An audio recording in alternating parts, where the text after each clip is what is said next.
Hey YouTube, I'm back. Alright, let's talk about UFC 152. Jon Jones. Okay. A while back, the UFC light heavyweight champion Jon Jones was supposed to fight Dan Henderson, the Pride legend, former middleweight champion there, two-time title contender for the UFC, and that didn't end up happening.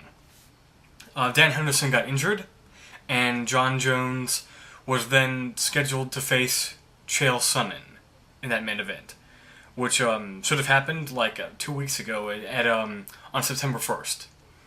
And Jon Jones surprisingly pulled out of that fight with Chael. And I don't know why. Chael's a career middleweight, and he was moving up to light heavyweight, so he would have been, essentially he would have only had 1 week to prepare for the fight. And most of it would have probably been spent, trash talking and all that other stuff. So it would have been like a payday for him. And in the end, there's no way I really would have seen Chael Sonnen beating Jon Jones. But surprisingly, Jones didn't take the fight, because Greg Jackson said it would have been the biggest mistake of his entire career and all that stuff. Well, anyway, the hardcore fans don't need me to sit here and tell you guys that, because you should already know it. But long story short, Lyoto Machida got scheduled to face Jon Jones, but that's not happening now either. He is saying, give me some more time, and now we've got Jon Jones versus the former light heavyweight champion, Vitor the Phenom Belfort. Ever since UFC 12, he's been around. Alright, let's talk about the main event. 2011, last year, was the year of Jon Jones. He beat Ryan Bader, Shogun, Rampage Jackson, and Lyoto Machida. And, the start of this year, he beat Rashad Evans. He's fought, this is going to be his, fourth light heavyweight champion in a row.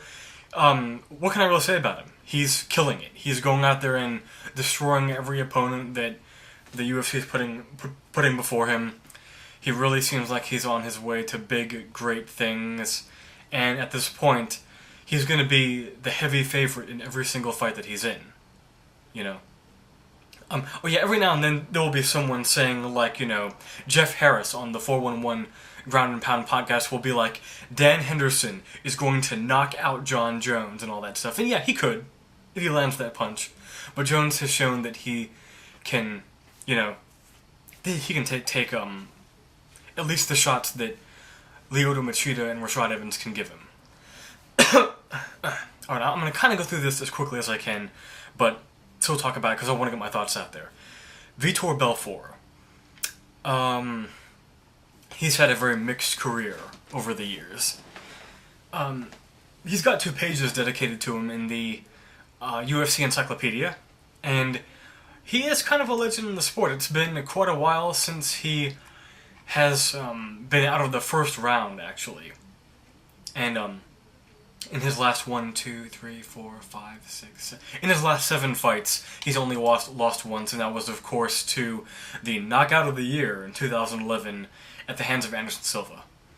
Just front-kicked his face off and all that stuff. Nearly front-kicked his head off.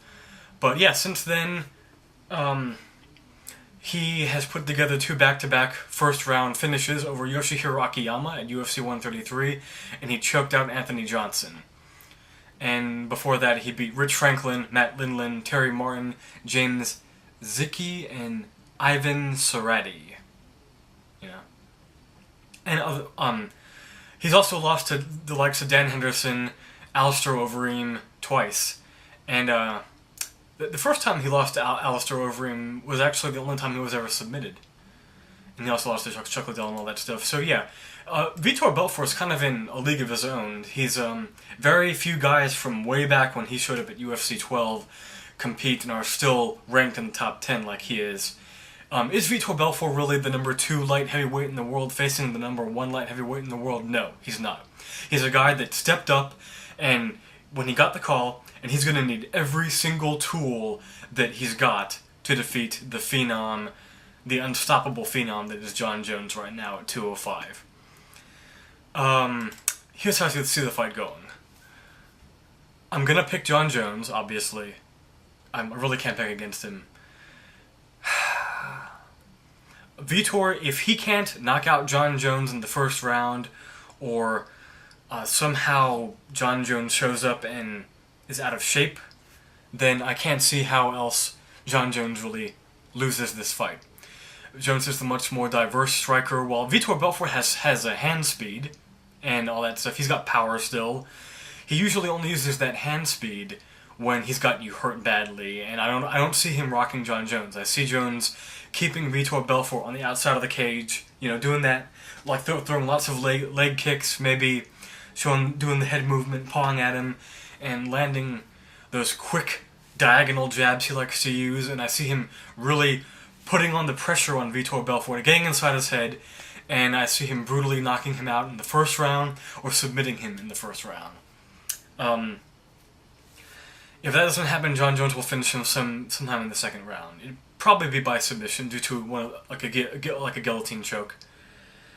And that's mostly it. If I was Jon Jones, I would have taken the fight with Chael Sonnen.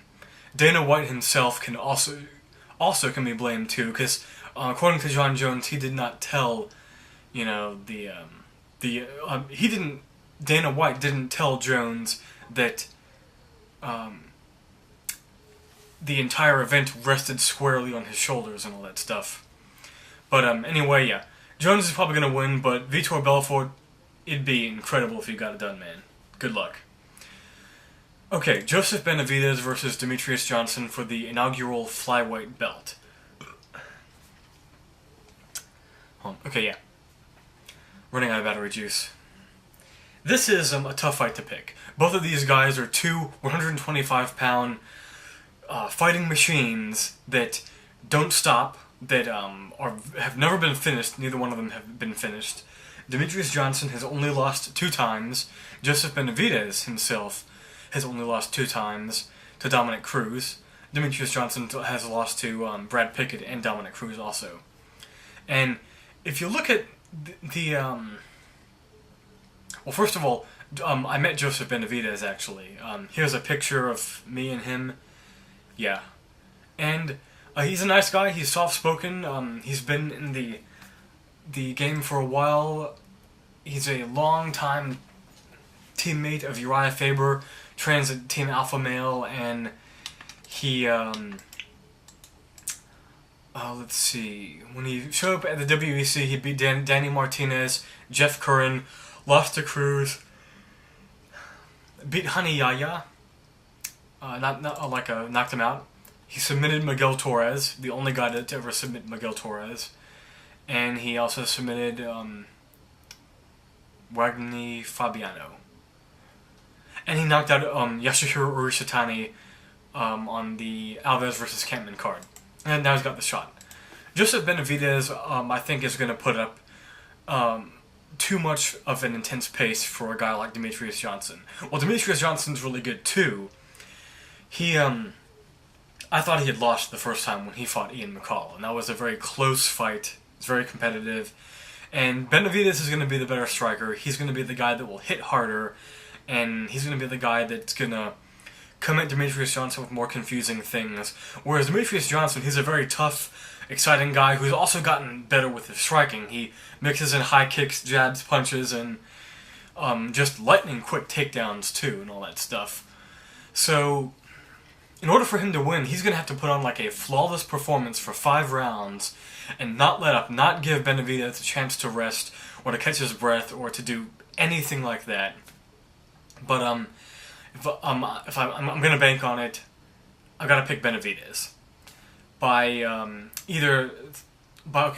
probably late 3rd round TKO or unanimous decision.